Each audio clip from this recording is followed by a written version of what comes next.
everybody. This is Mike with the One Stop Co-op Shop, and we're back with some more Too Many Bones, one of my favorite games on the table. It's always fun to come back to this one. Chip Theory Games sent me a copy of the Automaton of Shale, which is their pop-up book, because yeah, they did a pop-up book. Craziness. Now, what's funny is I had already ordered a copy with the Unbreakable Too Many Bones campaign, so that second copy I'm going to give away once it arrives, but I wanted to show you the game elements in the pop-up book because they have encounters and a new tyrant that you can play through that kind of goes along with the story of the pop-up book itself. And I'll intersperse the gameplay with some pictures from the pop-up book. Of course, if you don't want to have any spoilers for the Automaton of Shale, if you're like getting your own copy, you might want to wait until you've played through it yourself before you watch this one. And if you like the content on the One Stop Co-op Shop, consider supporting us through Patreon. You get early access to our videos, and we make extra videos every single month that only patrons can view. Recently, I've been going through individual companies and ranking every single game of theirs I've ever played. I did all 48 games I've played of Fantasy Flight, so that's definitely fun to check out. We also have a separate streaming channel with even more content, and a weekly podcast, and a Discord channel. Just tons of ways to get involved if you want to talk to us and hang out. All right, so like I said, I'm playing through the Automaton of Shale, sort of like mini campaign that comes with the pop-up book. But who am I using? I am using Tink. This is one that I have not played very much. They've changed Tink a bunch, like several times in the iterations of the game. And the newest kind of like 4.0 version is the cleanest to play, and I think also a little bit stronger. So I'm diving back in, might get some things wrong, I'm going to try my best. I know Liz Davidson from Beyond Solitaire, she really likes Tink, and I want to prove her right. So we're going to see if I can do a true solo play with Tink. Usually I do 2 gear locks, that's my preferred way to play, but I'm going to show you that the game works true solo as well. So here we go. And just to show our little beginning of our adventure, ooh, gear locks in a tavern. I'm not going to read the actual like text to you, but just to kind of show you there are some movable and pop-up elements.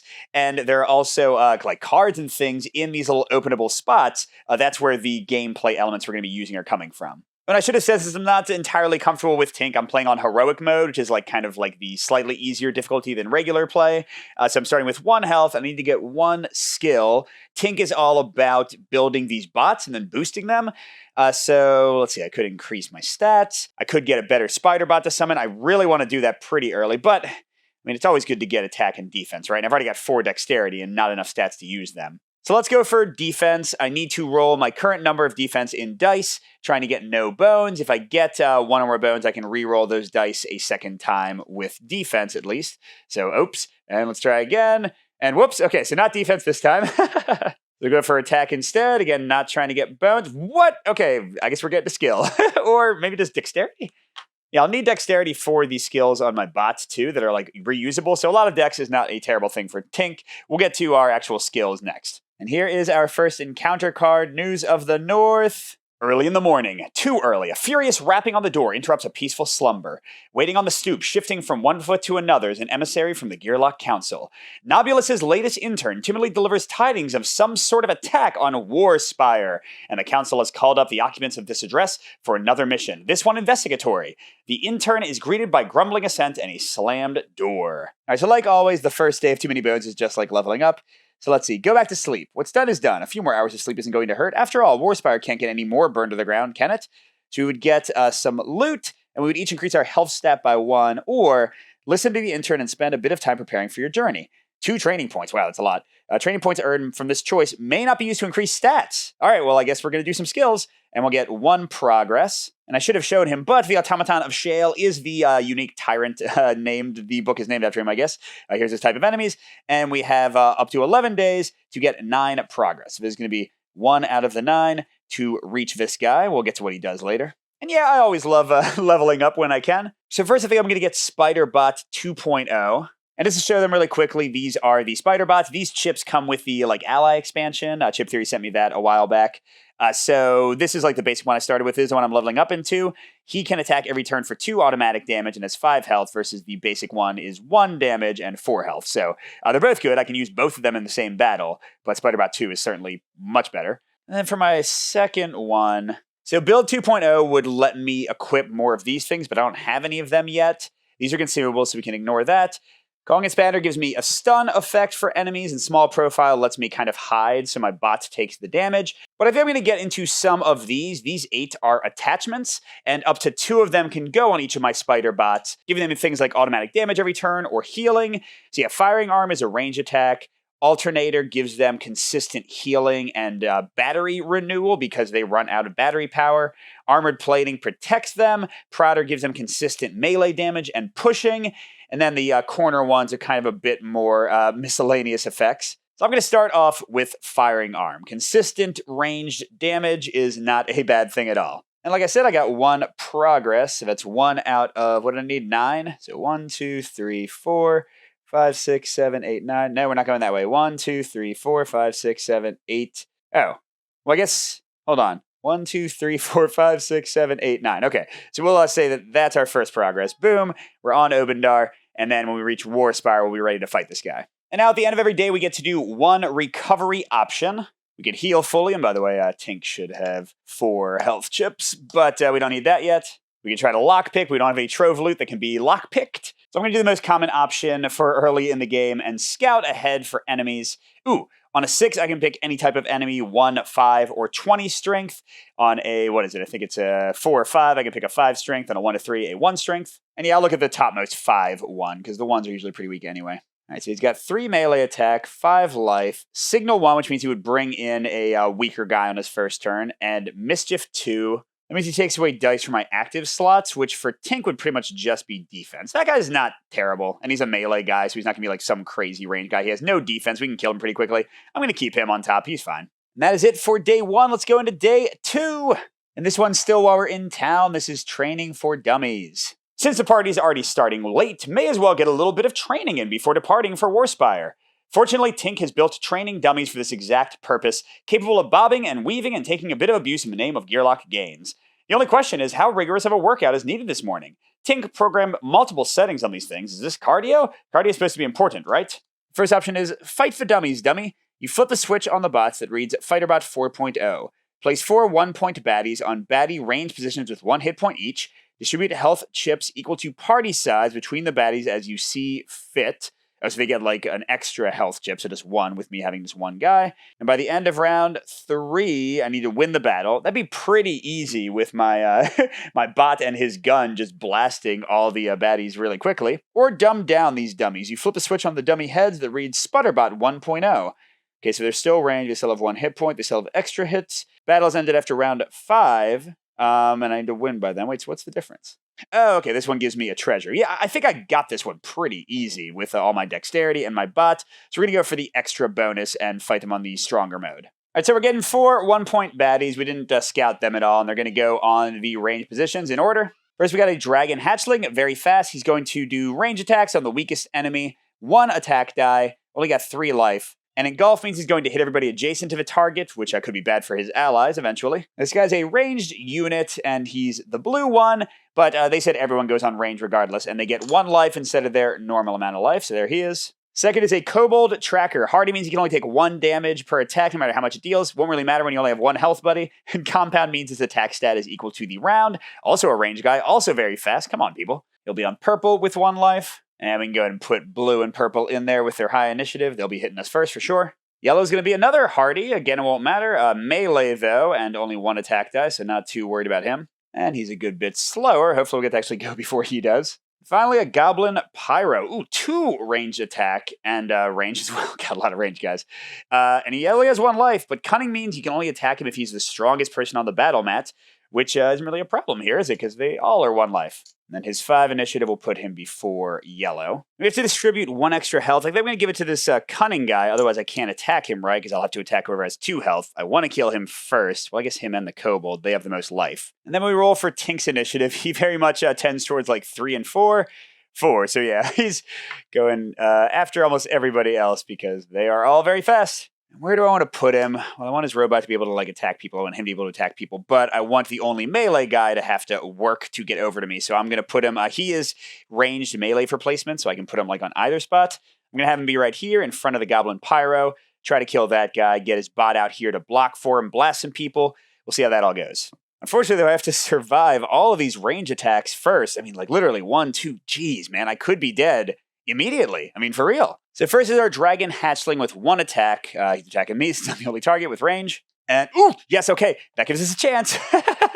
Usually 4 attack dice means 4 damage on average, but we might survive. Okay, and then next is a purple. Here we can kind of slide them as they go. Purple with his 1 attack because it's round 1. All right, come on. Okay, 1 damage, that's fine. Tink has no defense, so he's down to 3. And then the really nasty one, green with 2 dice. Don't roll a 2. Don't roll a 2. Don't roll a 2. Yes, okay. So we are as dead as we can be without actually being dead. But all we gotta do now is get our robot out, and it's our turn. Yay! So if I got something for setup, I'm supposed to roll my build die. If I had 2, I could roll them both and then put 1 in kind of like the active spot here. And I'm hoping, darn it. So you can freely rotate it whichever way it goes, but the arrow or arrows have to point to your attachments to be able to use them. So currently I cannot use my gun for that free range damage every turn, which is not great. It's just not great. Okay, but at the start of my turn, I can bring over a bot. Clearly, it's going to be Spider-Bot 2.0. Like I said, he does 2 damage, 5 health. That means up to 2 attachments can be equipped when I bring him over if I exhaust my build die. If I don't add any attachments, I don't have to exhaust the build die. This is new in this version of Tink. So that means that I'm not limited with the 1 build die to only 1 bot. If bot 2.0 gets killed, bot 1.0 can still come out. And very important is his battery power. It starts at this teal 2 for the bot 2.0, and it's going to count down each turn I choose to activate him, which means that he can actually use the powers and attack. And I can increase this while he's in my prep area, and I can actually put him his chip from the ally expansion there, and just have the power on top. So I can increase his power at the start of my turn for 1 dexterity. So I'm going to use 1 out of my 5 dexterity to get him to 3 battery power, so we can activate 3 times before he's out. And next, with my remaining 4 dexterity, I get to decide if I want to move. And indeed, I do. I'll use 1 dexterity to move next to this guy to try to kill him off. And then before or after my movement, I can summon my bot diagonally or orthogonally adjacent to me. I'll put him right here to kill that hardy guy. That'll also block off the melee attacker. The one concern, though, is the dragon hatchling is still going to kill me, isn't he? Well, I can get defense. Hopefully I'll roll some defense and then I'll be okay. It does cost 1 more dex to spawn him, so I spent 1 to increase his battery life. You know what, actually, I don't think do I need to do that? I'll probably be able to kill well, yeah, okay. So 1 to increase his battery life, 1 to spawn him, 1 to move. So I have 2 dex left, which, hey, works out perfectly with my terrible stats. I can roll 1 attack and 1 defense. God, I need the defense or I'm dead. So here we go. Pray for a shield. Yes! Ooh, 2 shields is even better! And, sorry, I should have said my target is the cunning guy. Oh, I'm not going to kill him, am I? Oh, man. Well, so it goes. We'll just have to pray to survive. So yeah, cunning guy takes 1 damage. And I can also activate my bot by ticking him down. To have him move, I would have to spend dexterity during my own movement phase, 1 for 1, just like when I move. But he's going to do 2 damage automatically, so that will more than defeat this guy. That removes him from initiative. That's it for me. Okay, Hardy Boy. He's going to move up to 2 toward the closest target, and then he's going to attack for 1 on my bot. With 5 life, I'm not worried about the bot. I'm just worried about me. 1 damage. And yeah, he doesn't have any shields unless he gets that 1 attachment, so there we go. That concludes round 1. Can we survive round 2? We will see. We're going to start with our blue engulfing guy. He's attacking me because he targets weakest, and I only have 1 health left. But I've got 2 defense. Come on, survive. 1 damage. So that takes my defense down to 1. Oh, I should have realized this. He kills green, though, with his engulf and damages my spider bot, but that part I'm not worried about. And with that, green was the one who was going to kill me in a second, so I think I will be okay. I think we're going to survive this fight. All right, so it's my turn. At the start of my turn, I can start prepping a different bot. So let's get our spider bot number 1 prepping. How much dex am I really going to need? I've got 5. If I do 1 attack and 1 well, I don't even need to do defense. So if I just do 1 attack, that'll leave me with 4. I want to move twice, so I have 2. So sure, I can increase his battery. Don't really need to do this. And you can also, for 1 dex, re-roll your build die and try to get... Oh, that's also useless. 2 diagonals still does not give me a point towards the firing arm. But whatever, 4 movement, 1, 2... So again, I spent 2 dexterity on my bot. I don't need to spend any dexterity to do anything with him. I just spend the battery. So heal attack and kill this guy with his 2 automatic damage. And I'll do my 1 attack die. And 1, there we go. So yes, we win. That was closer than I thought it would be. God, that first attack turn. But now we receive our rewards. We'll get 1 loot card, 1 training point, and 1 more progress. All right, so the progress right to there. And for the loot, I've taken just the loot cards that come in the Automaton of Shale. There's actually quite a lot of them, so more than we'll need. So we've got Cracked Chalice. Use until depleted. On your turn, place 3 health chips on this card. At the start of each round, remove 1 health chip and heal a party member for 1 hit point. When the last chip is removed, deal 1 true damage to any unit in play. The chalice from a palace. Wait, that's a that's a court jester reference. The flagon with the dragon has the brew that is true. That's fun. But yes, okay, so this is going to be my first thing. Some consistent healing and then automatic damage. I like that. And for my 1 training, I think I need to get that defense. Although, as I saw, it's not going to help me when they go really fast, but whatever, let's try for it. Okay, there we go. We got it this time. So we're at 2 defense now, 5 dexterity, 4 health. I might want to get the build 2.0. That has a much better chance of giving you stuff.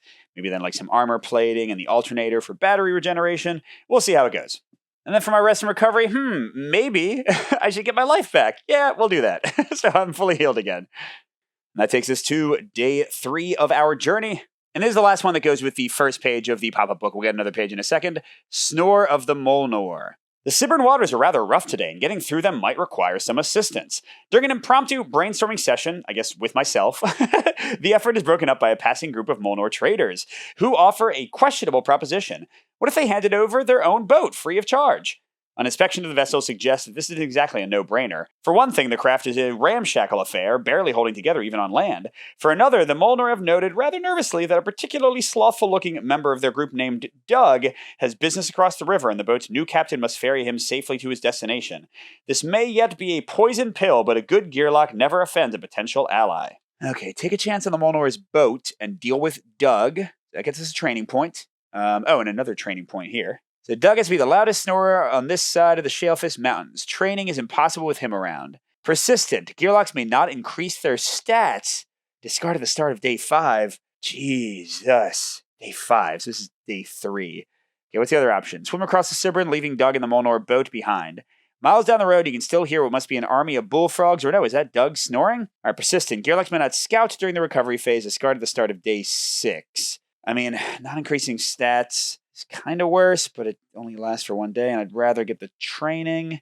2 training. Honestly, my stats are decent except for attack, so I could maybe survive not increasing them for a while. I definitely need more dexterity and just try to get more skills for my bots and get the build 2.0.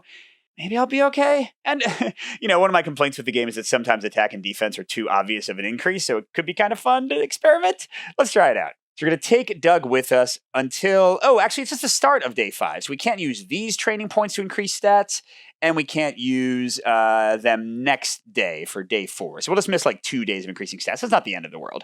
So yeah, we're going to go ahead and pick this and get 2 training points, but none on stats. So yeah, I think I want build 2.0, and we'll definitely pick that as our main one. So alternator gives me increasing battery life. So basically my guy might never die and might never run out of battery.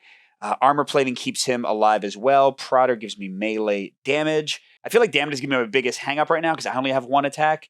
So yeah, let's go ahead and give him the Prodder for melee attack too. All right. So hopefully this all works out. All right, now we still get a recovery option, so let's go ahead and scout again. 1, so I can only look at a level 1 enemy.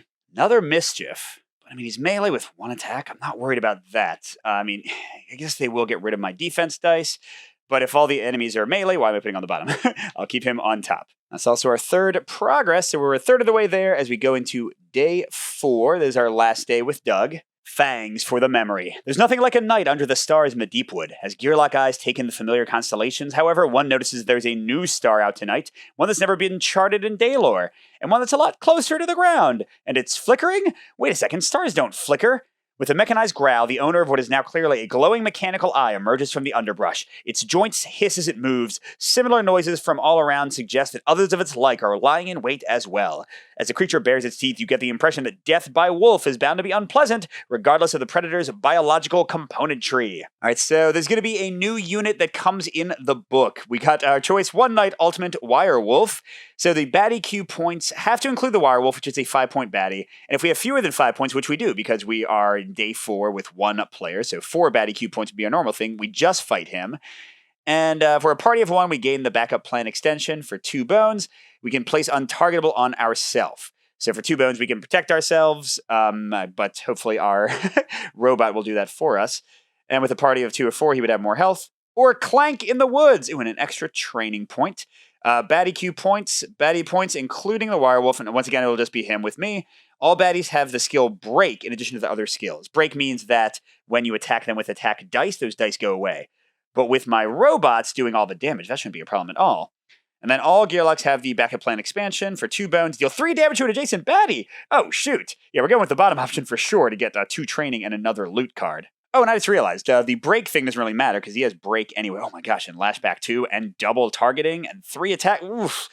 This wire wolf is tough. 6 life. Yeah, so this is a new baddie, by the way, from the book, but you can, of course, like mix him in with the regular baddies if you want to.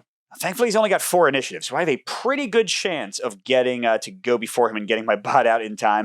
Although I guess that just means that I'll let the bot get hit by his attacks. Maybe that's not all good. Let's see how I do. Come on. Oh, 5. Ooh, I didn't even know I had a 5. All right, so I'm definitely going first. And, I was going to, like, hide in the corner and put my bot out first, which I guess I could still do. Yeah, I mean, I want my bot to take these hits whenever possible, right? So that's where I'm going to be. Let's jump right into round 1. So I'm going to go ahead and roll my better build die and hope to get at least some of my skills. And, ooh, this is a great roll. So I pick which orientation it has, and it's going to give me access to all of the construction. So that means that I can build both the firing arm and the prodder, which, by the way, is a 1-2 combo. The prodder pushes them and does the amount of damage indicated, and then the firing arm shoots somebody who's not adjacent. So I can prod and then fire to my heart's content. So, yes, that's how I'm going to build. And at the start of my turn, let's go ahead and start prepping Spiderbot 2, who should have 2 battery life. And I'm going to give him both of these, so I have to exhaust my build die. I'm going to have 5 dexterity, and I probably don't want to run over to that guy, because he'll just hit me. So yeah, I should definitely be able to afford 1 dexterity to increase his battery life, and 1 dexterity to spawn, and that'll leave me with 3 dexterity. So let's spawn him right here. And then I'll spend 1 dexterity to move. Well, you know what? Let's move me here and then spawn him. So I still have 2 dexterity left, but now I'm like in a slightly better position to run up if I need to. Then for my last dexterity, I'm going to use these. I do have to activate the guy. So he's going to deal his 2 automatic damage and also get to use these. And the nice thing about the bot accessories is that they keep on coming back. So I don't exhaust them by using them. They're just like an ongoing thing as long as I spend the dexterity for him. So these are the only dice I'm rolling, and oh, awesome. I mean, this is basically a perfect storm of amazingness. So the prodder pushes the baddie directly away from him and does that amount of damage. So we'll activate that first. So that's 1. Oh, actually, no. First, we'll attack for his 2 automatic damage, because that has to be adjacent as well. Then we'll prod him away for 1 damage. He's down to 3. He goes to here. And then the gun can shoot any non-adjacent baddie, which he is now non-adjacent for that much damage. 2, he's down to 1 life, and he can't even hurt us. Oh, robot, I love you. And again, these attachments come back to my prep area. They can be used again next turn. They are not exhausted. And I didn't need to do a thing. I'm totally happy with that. Now he comes out. Oh, that's right. Lashback. Hold on. Yeah, I cannot forget that he has Lashback too. So the first time each player's turn or each character's turn that they damage him while adjacent, they take 2 damage. So my robot is down to 3 life now, which means he's likely going to be down to no life in a second because this guy rushes up and attacks for 3 attack dice. And, ooh, wow. Wow, yeah, that would have been enough even if I hadn't been hurt by the lashback. Okay, so this robot die gets exhausted. Ouch! But we go into round 2, and let's see if we can get another robot to help me out. So when the robot is actually defeated, the skills go back. And this is the thing I'm not sure about, so if I get this wrong, just let me know. But I don't know if like the build die goes up for free, or do I need to spend 1 dexterity to like roll it in there? I'm not sure. But either way, at the start of my turn, I will certainly bring up my Spiderbot 1.0. And I've got 5 dexterity, so yeah, again, I'll bump him up. And then I don't know, maybe let's assume like the worst and say I have to spend 1 dexterity to roll this into there. So that's 1 dexterity to bump his power, 1 dexterity to roll this, 1 dexterity to actually place him in a second. Oh, wow. I got literally the best possible result. Yeah, so I'm going to not move at all. I only have 2 dexterity left. I will bring out this guy with both of these skills and then roll both of them like the other robot did. My build dice are certainly working for me. I'll put him diagonally right next to the wolf. And here are my dice. Oh my gosh, okay, this guy's super dead, right? Because yeah, maybe 1 damage. Oh, that would already kill him. It's 1 basic attack. I didn't need any of that stuff. He would take, actually, I don't think you take lashback if they're defeated. So he's just done. So yay, bots for victory, woohoo! I'm realizing though, by never doing anything with Tink, I'm not really getting any bones, am I? All right, yeah, so I defeated him. I get 2 training, which I still cannot use for stats until tomorrow, the next day, and 1 more loot. And 1 more progress, almost halfway there. Okay, the loot, another new one is War Paint, single use. After placing the initiative die, move any one Gearlock's initiative die to the top of the initiative meter. That is a great one if I get another situation where like a bunch of range guys are going to kill me before my bot ever comes out. Nice to have. And yeesh, I get 2 more of these. Alternator, I really like, because again, it's going to give me like kind of infinite battery to an extent, and also some healing. And then let's finish out like the orthogonal ones with some armor plating. Protect mode would let him take hits for me. But I mean, once he's on the board, I feel like that won't be really too important.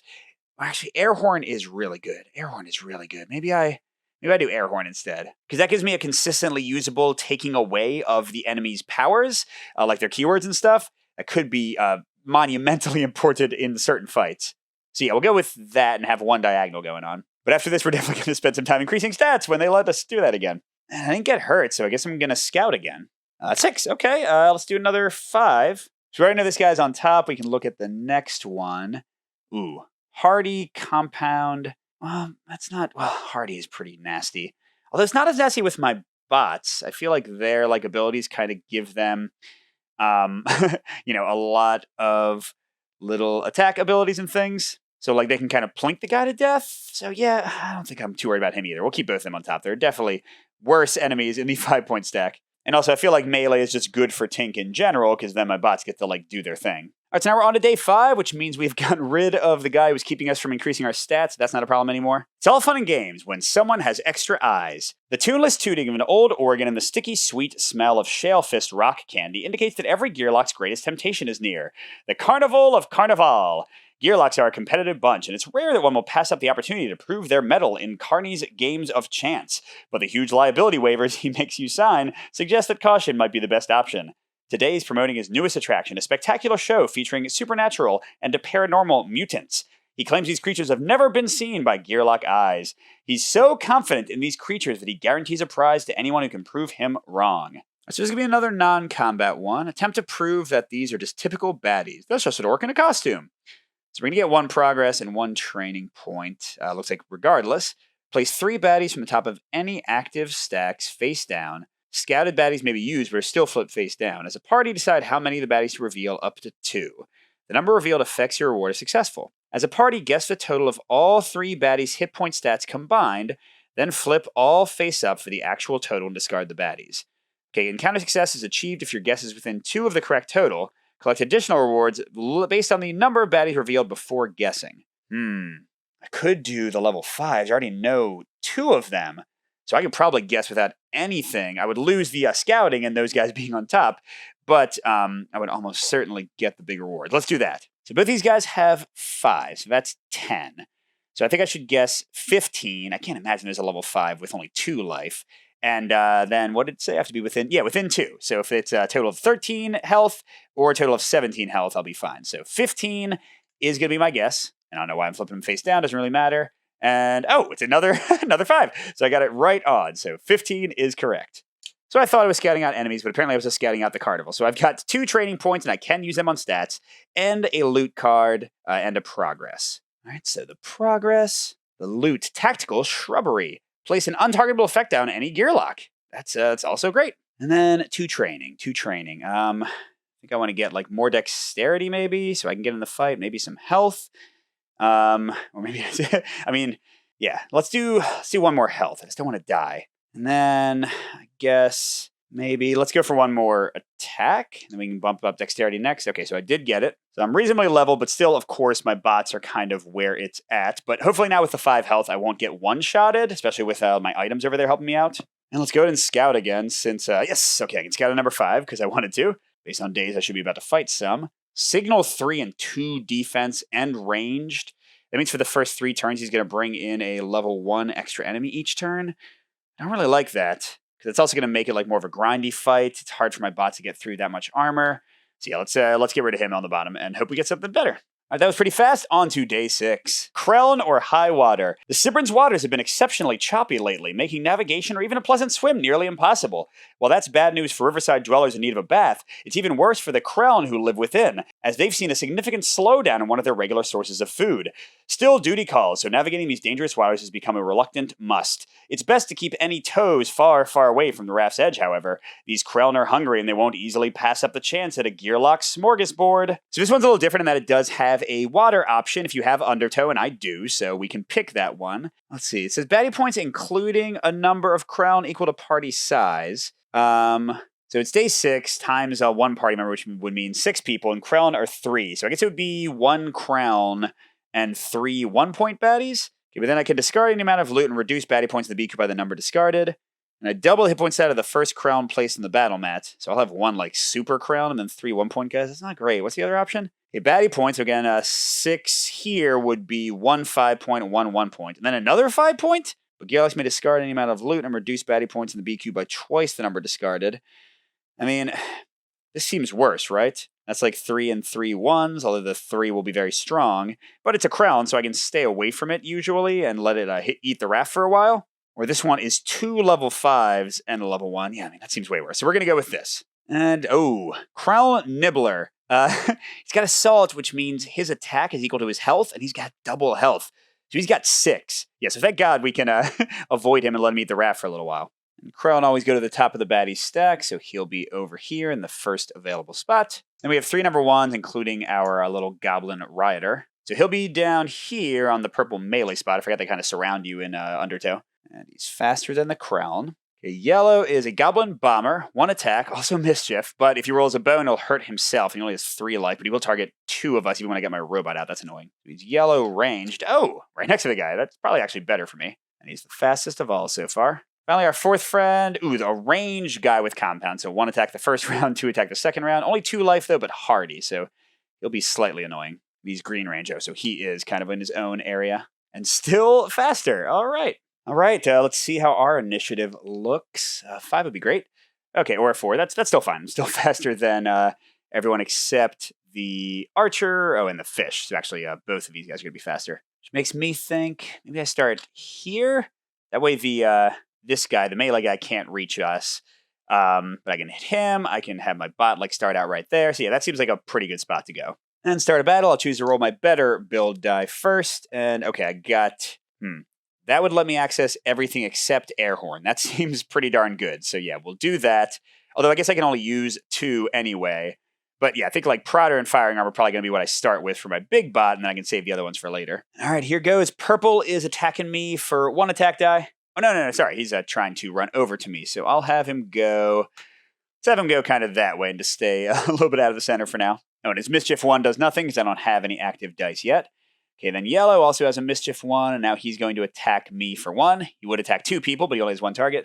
I, of course, have not had any time to get defense. Oh, 2 damage. Glad I upped my health, so I'm down to 3. But then I am up. Let's get my robot out here. All right, start my turn. I'm going to get Spiderbot 2.0 going. This is 5 health and 2 attack. Okay, and then I've got... so if I use 1 to spawn him, I'm going to have 4 more dexterity. I definitely want to include... Do I want the one that has more battery life, so I don't have to waste my dexterity? Nah, I just want to do more damage. All right, so it'll be 1 out of my 5 to summon him, 2 to use those, so I'll have 2 left, which would give me enough to attack the guy next to me and defense. I'm actually not going to bump up his battery. I'm just going to hope that works out okay. I'm going to summon him here. Well, that does mean this guy's going to come attack me. Yeah, well, I guess that's okay. Actually, now that I think about it, do I want to roll the defense? Because these Mischief guys are just going to take it away anyway. So you know what, forget the defense this turn. Now let's go ahead and bump his battery life up 1. So his target is this guy, my target is that guy, and let's hope for some good results. That looks pretty good. I'll do my attack first. The 2 doesn't matter because he has hardy. It means he only takes 1 damage no matter what each attack. And then this is great. So we'll do 2 damage to a non-adjacent, but I'm just going to do another 1 to the hardy guy, finish him off, so he never gets a turn. And then he'll do his 2 basic attack and his 1 prodding attack. Yellow is dead too, robot! Yeah, that was pretty great. Now finally the fish goes. They can't move onto the board, so he sees if he can attack anybody. He can't. He moves to the next number up, which will be a 2. And then he tries to attack the raft. And he's rolling, 6 dice. He just needs to do at least 1 damage. And yeah, obviously. So that puts out a wreckage token. It costs 1 extra dexterity to move on to that. We've got 4 of those. When you would place a 5th one, we lose the battle automatically. Hopefully we won't get to that. Let's go into round 2. So sadly, this guy is still first. He's going to run in here. He's targeting weakest, so he will go for me. So we don't get another double attack. No, just 1 damage this time. But his Mischief would have taken away my defense anyway, so there we go. And then it's my turn. No reason not to. Let's go ahead and start prepping Spiderbot 1 in case we need him. And let's see, how much dexterity am I going to need this turn? I could move my robot over to attack the fish, although then my gun will be kind of useless. I think I'll do 2 defense, 2 attack, both skills, and just kind of play it smooth this turn. And hey, we'll actually get some bones for once. We'll see. Nope, but I do have 2 defense. And between me and the robot, oh, no, actually, that's just me. And then him prodding, so we have way more than enough attack. Because he's got 2 automatic damage, I did 2 damage, 1 more from the prod. Yeah, this guy's super dead. And I was hoping for a 2, but I got a 1, so we'll plink the fish for 1. We can probably just win like that. And then speaking of the fish, he's hopping over to 3. And yes, obviously he breaks the boat again. Oh, I guess he should have only rolled 5 dice, but whatever. Don't want to block like me if I run it. Well, am I going to run in there? I feel like the robot's more likely to run in there, so there we go. All right, in round 3. So yeah, 2 dexterity will get the robot in. We can do up to 3 damage. That would leave me with 3 dexterity left, so 2, 2 to run over. What's my last dexterity going to be for? I don't know. I guess we can boost my other robot up a battery, or you know what? Let's go ahead and get him ready to have bonuses. We rolled a diagonal, sure, air horn. That was 1 dexterity, 2, 3. So I'll roll 1 die for him and take away 1 of my defense to roll it again, trying to get some bones, or not, but I did get 1 prodding damage. So I'll do his 2 automatic plus his prod. This guy's down to 2 life now, so he's only rolling at 2 dice. And he's not going to try to attack the raft because he got a robot right there. 2 damage. I guess still got 3 left. This is nothing. Ooh, wait. Crud. Forgot my battery. I attacked once, then I attacked again. I think I'm out of battery, aren't I? Yeah. Ooh, crud. I think I am out of battery. The first turn I killed this guy and shot that guy. The second turn I helped kill this guy. The third turn he ran over here. Yep. All right, that'll complicate things a bit as we go into round 4. I guess I only got 2 life left. So if I run him with my own attack, I mean, who does he... Oh, he targets everybody adjacent. But if I hit him for at least 1, the worst he's doing is 1 damage. I'm not worried about that. Oh, and I've got crazy defense anyway. So yeah, got 5 dexterity, so 2 to run onto the wooden raft, 2 for attack, and I'll just reroll my 1 crappier defense. See, I'm not a one-trick pony. I got skills too, and I will show you. Oh, or I won't. So he's still alive. He's only got 1 life left. And I got 2 bones. And I've actually shown Tink's backup plans. So for 1, I can change out an attachment that a robot has or heal them. For 2, I can restart them back to their starting battery power, or have the bot burn all adjacent units for 1 damage. It would finish off the guy, but it would also hurt me. For 3, I can self-destruct the bot to hurt everybody adjacent a ton, do a ton of damage with 4, get a better spider bot with 5. But yeah, let's just restart my robot, right? And then I'll easily kill the guy next turn. So that's chunk, chunk. There we go. But then on the fish's turn, he attacks both of us for, nothing. And yeah, this will be easy. We go into round 5. I'll activate my robot, roll all my attack and defense, and his prod. Just looking for bones, really. I got 4 bones. Should I leave the guy alive? No, we're about to go into fatigue round. Whatever, we'll just kill him. Although man, with 1 more bone, I could have gotten the spider bot and held onto it for another fight, but that's fine. So all right, we're gonna get 1 progress and 2 training points. So we just need 3 more. That's my 2 level ups. Let's get another dexterity. And then I think another defense, because that gives me more bones. I just saw bones are pretty good. So let's see if we can get away with it. Okay, we can re-roll our 1 bone. And yes, okay. So there we go. We're up to 6 dex, 3 defense, ton of these options. I don't know if I should get Cog and Spanner a small profile yet. I don't really seem to need them. Oh, and for my recovery, I will get back the 3 life that I lost. That takes us into day 7. Right, here we go, Scavenger's Endgame. The surroundings have grown unnaturally still as the smoke and ruin on the edge of Daylorian civilization draws nearer. Whatever did this was intent on leaving no survivors, and even animals are steering clear. This place could be barren for years. Still, there's no use in letting good supplies go to waste, and it wouldn't hurt to see if there's anything worth salvaging. Unfortunately, a stealthy band of ruffians who thought the same thing has just been spotted, and they aren't interested in sharing. So let's see our options. Fight amongst the ruins, an extra training point. Baddie points, a party of 1 subtract 2 points. Okay, so we're on day 7, so we're only going to have 5, just a 1 level 5 baddie. All baddies enter battle on melee baddie positions. Place a stack of 3 health chips on each ranged baddie position to act as the crumbling ruins. At the end of any turn in which a baddie loses 2 or more hit points, remove a chip from the crumbling ruins stack in the baddie's lane. The battle is immediately lost if 2 crumbling ruins stacks are depleted. So they've got 3 health chips. So if I just have 1 level 5 baddie, I just have to like get him to move to a different lane before I finish him off. Oh, or this is no fight at all.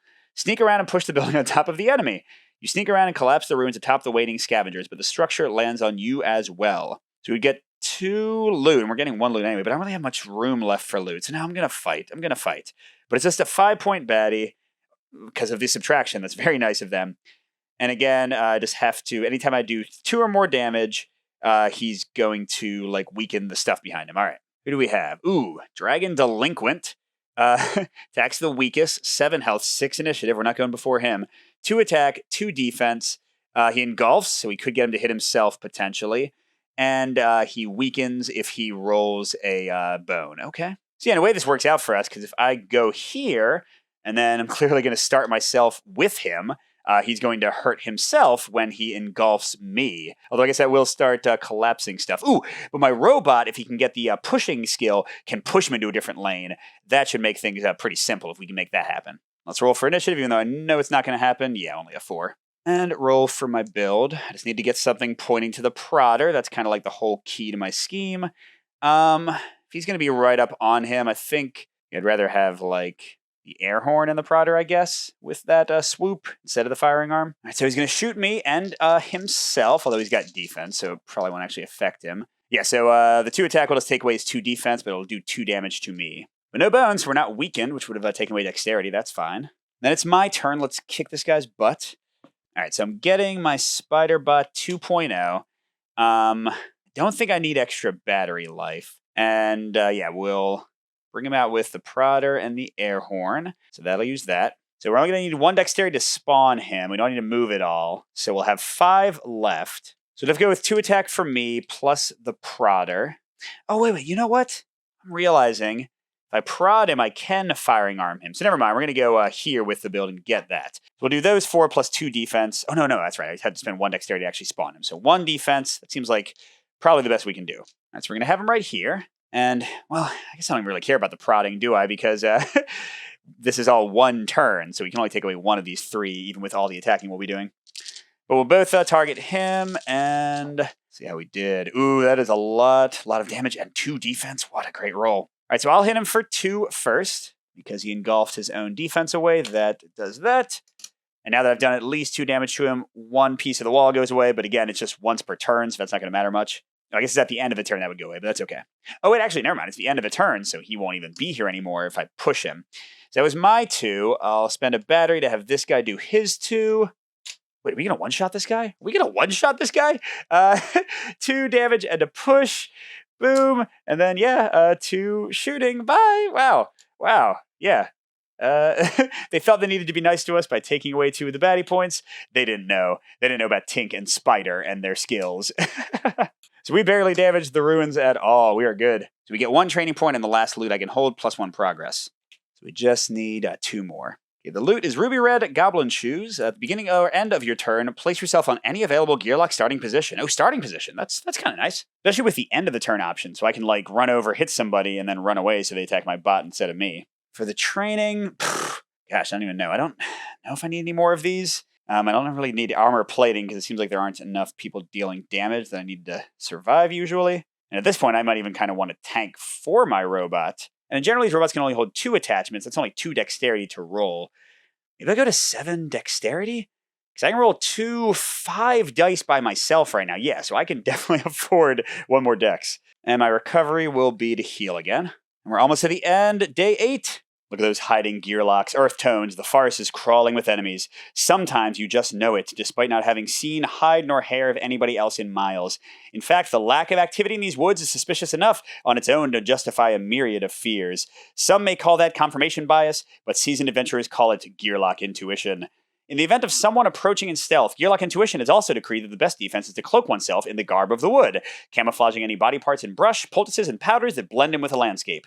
Now all that's needed is an outlet for this paranoia, or intuition. This one's definitely a combat option. Surprise attack! Wait! How do I get this stuff off? Okay, so bad EQ points, add points equal to the party size. So instead of 8, we'd be 9. A 5 and 4 ones. But Gearlocks have surprise. In round 1, Gearlocks may use no more than 2 dex. That's not good. Because we're pulling off the stuff, I mean, I need more than 2 dexterity. Although, I guess not much more. My robot could at least get a full attack. Okay, we're braced and prepared to attack. Shockingly, your disguise is quickly exposed, but it does buy you a bit of time to get in a defensive stance. Okay, so once again, it's going to be 9 bad EQ points. It's happening regardless. At the start of battle, each Gearlock may roll all their defense dice and place roll defense in their active slots. That's great. We're definitely doing that one, because I got a lot of defense, and I'll probably be slower than them. So, yeah, we're not going to jump in. That'd be dumb. So this will show you the calculation again for those who haven't played Too Many Bones too many times. Our bad EQ is the day 8, times the party size, 1, so that's 8 points. Then the Q added 1 more, so we start with the most expensive we can do, a 5. And then 4 ones. Now we're only going to spawn 4 of them. That's all I can fit. There will be an extra one waiting to spawn, like in round 2 or whenever I kill somebody. Enemy number 1, Orc Warmonger is raiding and taunt. Raiding means he'll have extra attack equal to the number of other orcs in the battle. And taunt means if he rolls a bone, if we're next to him, we have to attack him. Man, he's got really good stats too. Ouch. But the good thing is we can just start like in the corner, and they won't be able to reach us at least first turn. He's at 4 initiative. First of the level 1s, okay, not orc, that's good. He's ranged, he has mischief, of course. Oh, but only if he rolls a bone. And he's only rolling 2 dice, so that's not really too bad. And he'll be up here. I mean, my robot can probably just gun him down in 2 seconds. Okay, next. It's another weakening dragon. Wow, really good attack and defense stats, but such little health. But he's fast enough that we probably won't get to hit him before he can get some defense going. And once again, range is not my favorite. Last one, also fast. Ooh, a friggin' griffin.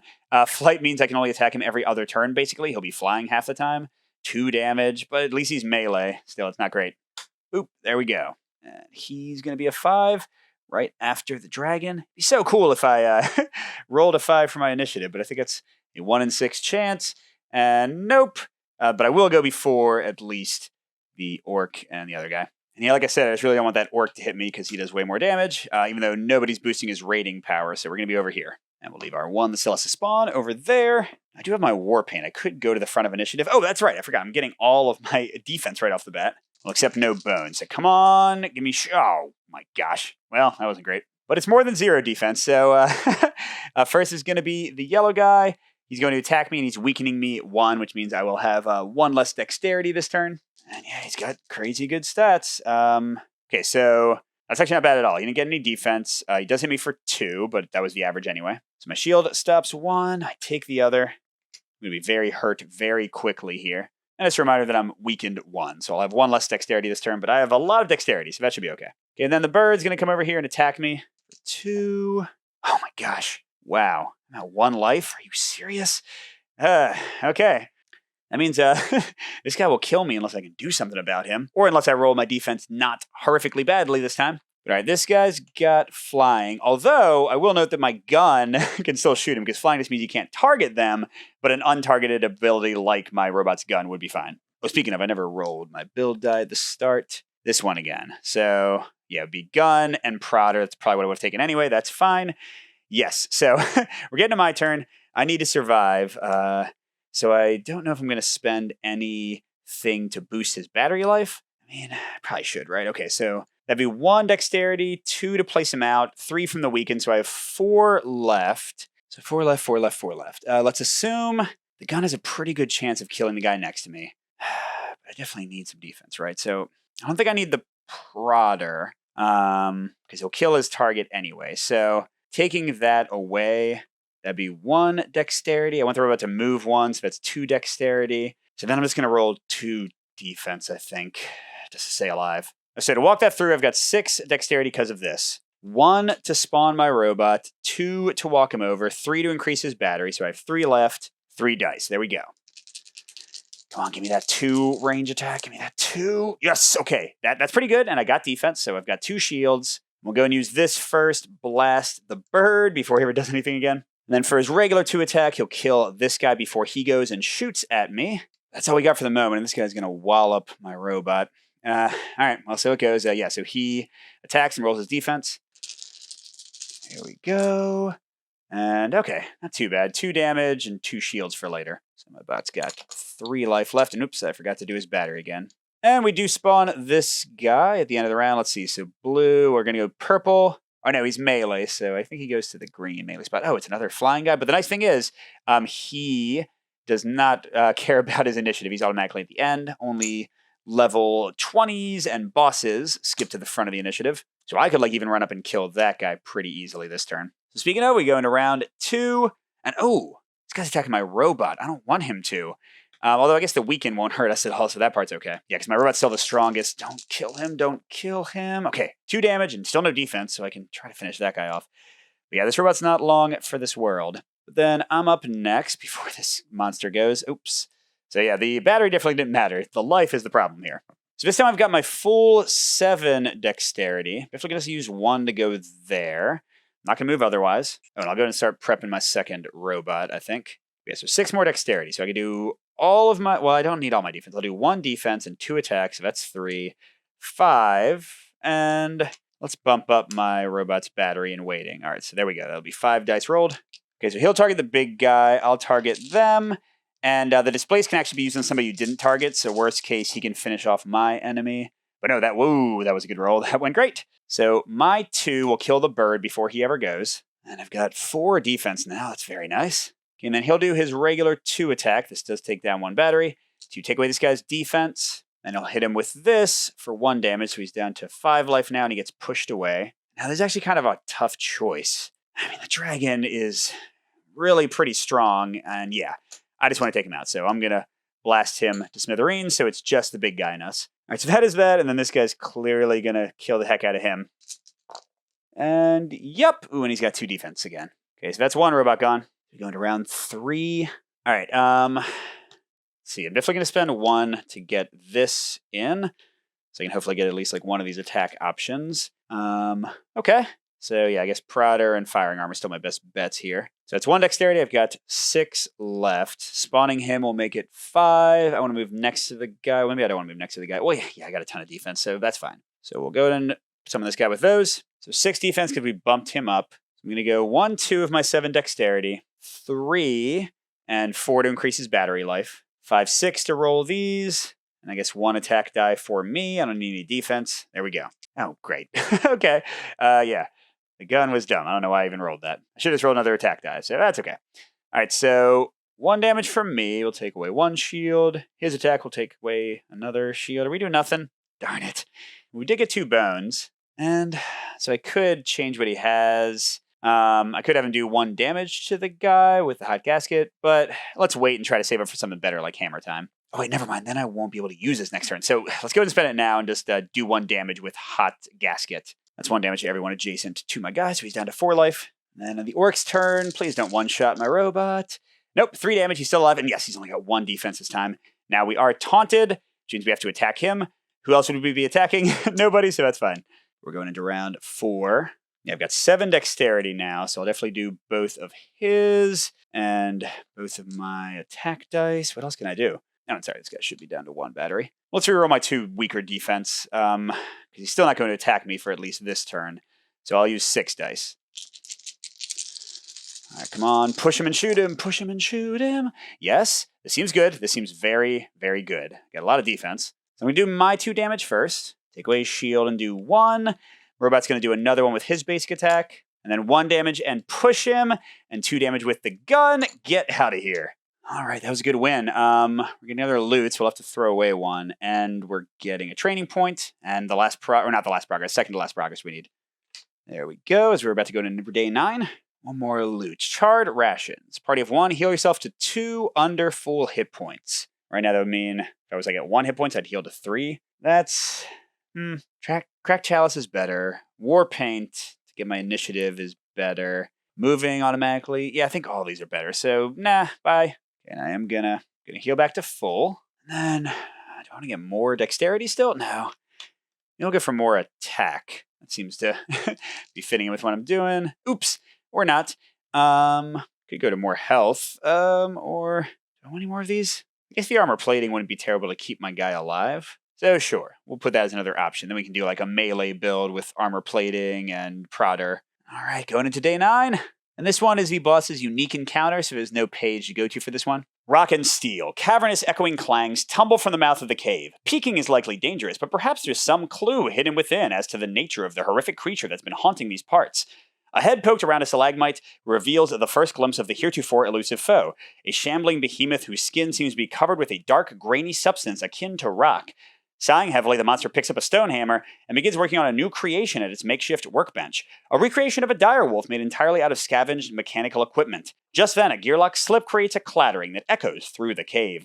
The monster turns its head to listen, and then is gone in a flash, leaving only its mechanized minions as a formidable vanguard. Alright, so, double training. It's been tinkering with these baddies.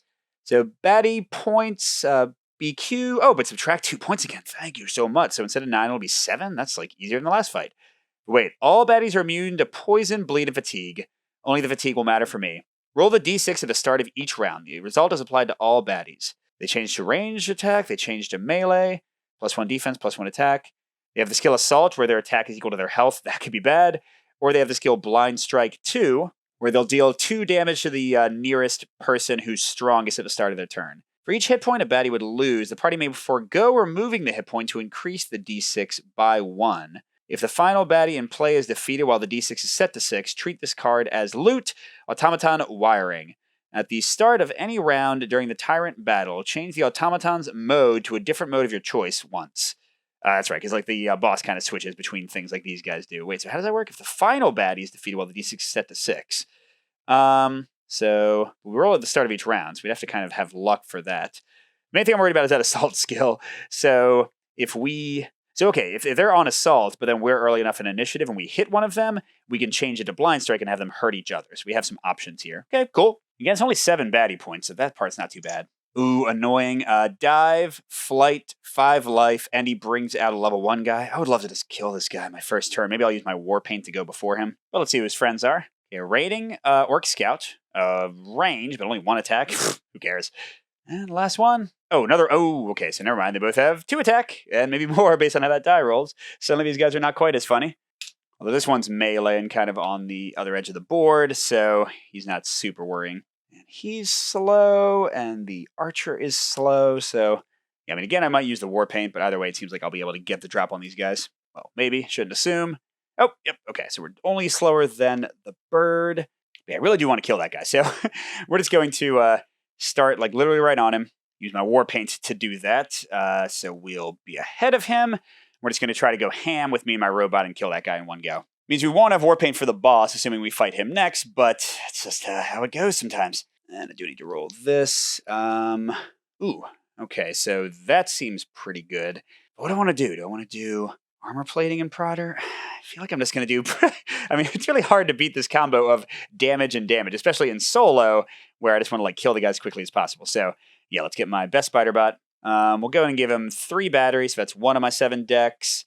Summon him, that's 2 of my 7 decks. I'll have the attacks. 3, 4 of my 7, so I've got 3 left. I'm going to do 2 attack and 1 defense to try to kill that bird. Yeah, I'm just putting him right in front of this orc. Hello. All right, come on, big damage, big damage. That seems pretty good. Oh my gosh, are those 2 2s? So, I mean, they had to all target him. Like, I would have had to declare that beforehand. So 2, 4, 6, like, that's just it. This guy's dead.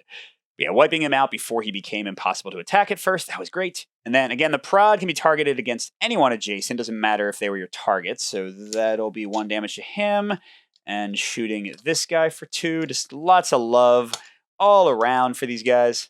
And I've got my 1 defense for if they come back and try to kill me, which I guess they will right now. So the rating guy is rolling 2 attack dice because, again, there's another orc boosting him. On the weakest guy, we're tied right now, so I'm going to have him attack the spider bot. Or I guess it doesn't matter, because then this guy will attack me. So yeah, either way, we'll just say spider bot for now. And 3 life left. 2 damage, 3 life, there we go. Sorry, his battery should be down 1. Gotta remember that battery. And then, yeah, this guy's going to attack me now, because I am the strongest. 2 attack and 1 defense. Ooh, that was a terrible roll. And ooh, I had 1 defense. So that was hilarious. Yeah, sorry, dude. No damage for me. I guess I'll be able to scout for the nobody when I'm about to fight the boss. Can we go to round... Oh, wait. Oh, my gosh. I totally forgot this. Hold on. Gotta remember the rules. 2. So everyone's attack form is melee, which would not have changed anything, because this guy would have been melee and attacked him, and this guy would have been melee. Okay, so yeah, that's totally fine. It's totally fine. Okay, so now we go into round 2, and we roll this. 1. Everyone is ranged. Don't really care. I think they'll be dead. And I'm definitely not going to get this up to 6. I mean, how does it work? For each hit point a baddie would lose, you may forego removing the hit point to increase the d6 by 1. So, I mean, gosh, I'd have to like give up 5 extra damage? Nah, whatever, who cares? All right, so let's reveal our full power, all 7 dexterity for all of this. And we do have to tick down our robot. We'll be prepping the other robot, but we're not going to do anything with him. Oh, whoops, I didn't say. I'm targeting this guy. He's targeting him, right? I mean, that's obvious. And I mean, yeah, they're like unbelievably dead, right? Yeah, I mean, I did 3 damage. That's more than enough for him. His automatic 2 damage, even without the prodding and the shooting and the other things, they're dead. Yeah, I guess I had 3 extra damage, so I could have like increased this to a 4, but I still would not get the bonus wiring thing to mess with the boss later. But I am getting 2 training, a loot that I can hold because I used 1, and the last progress I needed. There we go. Hello. You have 15 life. Why do you have 15 life? But the loot. The Wingless Dragon. Single use. Move your gear lock on any available position on the battle mat. Oh, so I can just like teleport? That's great. Especially with the ruby red shoes, I can just be all over the place. And for my training, Cog and Spanner won't affect the boss. I really think I just got to go for stats. So let's try for attack with the first one. Got it this time. And what the heck? Let's try for attack with the second one. Yeah, I could go for more health. But nah, I think I'll be okay. Well, I should be able to be out of the boss's range, most likely, right? Oh, wait, I need to roll one more. Yes, okay. 4 attack, 3 defense, 7 dexterity. I mean, even if my robots die, I'm still pretty tough on my own right now. We'll make this work. Hidden for centuries, the Automaton of Shale's origins are still shrouded in mystery. Even its makeup is uncertain. Do ancient robotics animate its massive rocky frame? Or is it some kind of golem controlled by kobold technology or some other mysterious force? Regardless, it's allied with neither Eban nor Obendarian, and destruction seems to be its only agenda. Alright, so I'll summarize. He is a mech, so he's immune to basically all the status effects, including fatigue. We can't just wait him out if he's got 15 life anyway. And he's going to have a d6 that'll put him in a certain mode. And at the end of every turn that he's taken at least 1 damage, he's going to increase that mode by 1. He also will take any hit points he takes and put it on his card and add it to other baddies later. Now, it doesn't matter at first in solo, but later he'll have the ability to raise up some baddies himself. And then also he has taunts, so we have to attack him instead of other people. Yeah, he's pretty nasty. Especially because he got 15 life and 3 attack and 2 defense. And he attacks 2 people in melee, so we want to try to avoid him hitting both of us when we can. We'll see how it goes. But he's only got 2 defense. So I think sometimes you just got to seize the bull by the horn. I'm going to get right up in there and try to kill this guy if I can. Let's see. I think, yeah, there's no way I could have gone after him, so we'll be first. Let's get our build. Okay, so I think I want this one, right? Or maybe... do I want the battery one to give him, like, healing? Or I could do this one. Well, I want the combo of pushing him and shooting him, right? So then the question is, do I want defense, but then he's going to run out of battery eventually? Although I can use bones to recharge his batteries. Or do I want... yeah, I think the defense is going to keep him. I think that's more important than the batteries. But, oh, I can only do 2 things. Crud.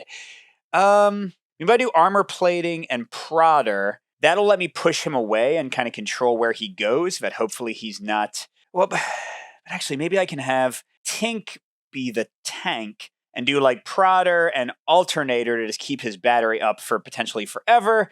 And Tink with his new 4 attack should be able to hit him a lot. So yeah, okay, we're going to try this. And of course, it'll be Spider-Bot 2.0. I'm putting him out right... actually, I'm going to put him out here because I want to push the guy where there's more room. And yeah, I guess I'll spend 1 dexterity to give his battery... well, actually... you know what, I won't, because I've got the power now to just recharge his battery whenever with a little battery die. And I have so much dexterity, so I can like really hit him hard this first turn. But let's see what his special ability is going to be. 4. So 1, he gets poison. 2, he can make other enemies. 3 makes his defense better. 4 lets him heal other baddies. Awesome, so it's a great place to start. He's not going to have anything special. 5 makes you take damage whenever you hit him. Yikes, that one's not great. And then 6, he does a bunch of automatic damage to everybody, and then goes back around to 1. So this turn, I can just smash him. Next turn, I'll take some damage for hurting him a lot. And the turn after that, he's going to hurt us a bunch. Okay, well, we'll see how it goes. So my plan is to have the robot push him here, and then I can choose where he moves, since we'll both have the same amount of life. I'll have him go down here and attack Tink and only hit one of us, right? Sure. So to that end, I'm going to do 3 attack for me, 3 defense to try to stop his attack, and just my prodding thing. So that's... oh, wait, did I? No, I did increase his battery, so he's going down to 1 battery, and that's my 7 dexterity. Oh, no, that's right, it costs 1 to summon him. I'll try to deal with 1 less defense, I guess. All right, come on, come on, come on! Ooh, that's... oh, crud. We didn't push him, and we didn't get much defense. Huh. Ha ha ha ha ha. Okay, that's not what I expected. But we are doing 4 damage from me and 2 from my robot. So that's 6 out of 15. That's a great start. I just don't like anything else that happened. Well, I want to get this die back. So I think I'm going to use 3 to do, or 2, but I'll just get both dice back to do hot gas, going to deal 1 damage to the boss. So that means he's like pretty much half dead already. And then we're going to use the ruby red goblin shoes to teleport to here so that he's only going to attack the spider bot, hopefully not kill it the first turn. I don't want that double attack. That doesn't sound fun. All right, so then he attacks him, 3 and 2. And ooh, not great rolls. So my bot's still alive and no defense. I love that. I love that. But this increases to 5 as we go to round 2. And that means after the automaton is attacked, it deals 2 damage back to its attacker as long as it was not defeated. I can handle that with Tink, but my spider bot only has 2 life left. Let's see, if I use this battery 1, what are my chances of healing 1? Ooh, actually very high. It looks like 4 out of 6 faces. Awesome. So I'll do 1 move here. We'll still try to do the push thing, see if we can get that to work. With my other 6 dexterity, I'll roll both of his and a defense and 3 attack for me. All right. Okay, I guess we'll count that. All right, geez. Okay. So we're getting a battery and a health, which is good because I would have gone down to 0 batteries, so he is going to be able to stay alive. And then, did I forget to do his 2 damage last time? I don't think I did. So we're going to do 2 damage for him, but then he takes 2 damage back. Then I did 4 damage, but I take 2 damage back. My defense blocks 1. Wait, did I have 1 defense? Oh, that's right. I teleported away from him, so yeah, I did have 1 defense from last time. And then, wait a second, did we really do that? You know what we're going to do? This is what happens when you have a lot of burst damage. 3 bones. Self-destruct. We're going to blow up our robot for 3 damage for everyone adjacent. You should have rolled some defense there, Automaton. You should have rolled some... Wait, did we really do that much? Jeez, man. Okay, yeah, bye. We win. Woo! So there we go. That was a Tink True solo play against all the Automaton of Shale content. And I don't know. I was going to say, I won pretty easily at the end there. Maybe I should have played on harder difficulty setting. But don't forget all those battles where, like, if I had rolled 1 more damage for the enemies, I would have lost the entire battle. Like, there were at least 2 battles like that where I was down to 1 life, including the very beginning of the game. So I don't know. I think I still need to get better with Tink. I feel like I was maybe abusing the same skills a lot, and I don't know if that was good or bad. I never even got to my Spider-Bot 3.0 that can have 3 of these things equipped, which is pretty great. But hopefully you enjoyed that. Too Many Bones. Always fun to come back to this one. And I'm really excited for when the Unbreakable stuff is delivering so I can show off some of that content because I haven't gotten to play it yet. But either way, thanks for watching, everybody. Good gaming, and I will see you at the next stop.